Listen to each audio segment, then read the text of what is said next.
Hey, this is Steve from SewingGold.com. I'm going to do a demonstration on how to wind bobbins on this Juki LS-1341 clone. This should be a good video for any of those LS-1341 clones. 1541S Juki, 1508 Juki are going to wind bobbins very similar too, so I may have already made a video on that, but I'm going to do one on while I'm sewing and also when you're not sewing. A customer asked for this video. So if I want to wind bobbins while I'm sewing, I'm going to keep my machine threaded here, and then I'm going, I don't know if you can see the thread stand up here. We're going to use my second spool here to wind a bobbin. So I'm going to grab a bobbin here. Don't know if I can really see what I'm doing, but throw my bobbin on here. All right, I grab my thread,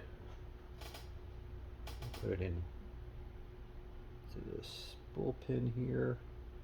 Do it. I'm going to go through this guide and then through the tension discs for the bobbin winder, and then all I'm going to do is grab my thread and put it through. Probably should have done this when I had this bobbin off, through one of the holes through the front, put it back on, and engage. Okay, so my motor's on now. What I'm going to do for starters, so same thing, you want to make sure you lay your first stitch before you start sewing with this machine. And now I'm going to actually hold this for a second while I start winding my bobbin. And it sounds like my belt guard is rubbing. All right, we're going to ignore the belt guard because this is for a bobbin winder.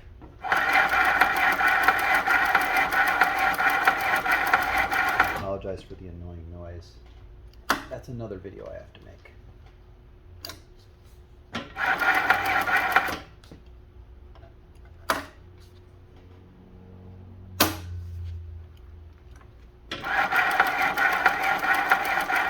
So we can also increase the speed here a little bit on this motor just so we can get this done a little faster. We could snap this off, because now it should wind.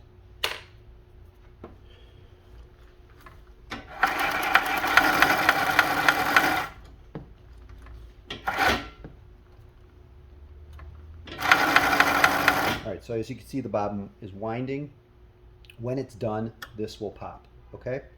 So what I'm going to do now is I'm going to show you how to wind a bobbin with no material. So if I'm not sewing and I want to wind bobbins, this is what I'm going to do. So right now, first thing I want to do is cut the thread right before the take-up lever here. Okay?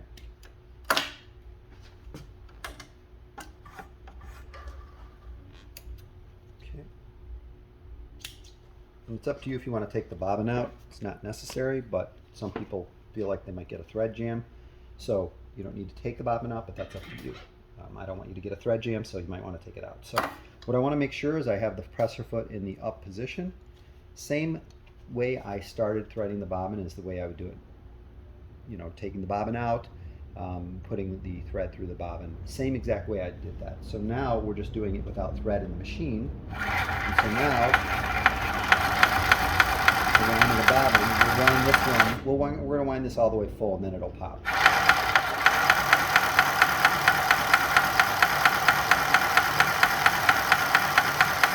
So I've got this foot in the up position so the feed dog doesn't wear on the presser foot.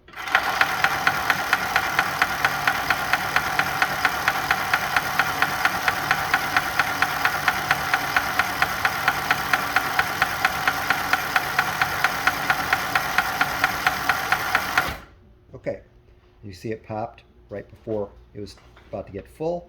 And so now what I'm going to do, take my bobbin off, cut my thread, and then this thread could be just wrapped here. Okay, and you could leave it there. I don't know if you want that big of a tail. And that's it.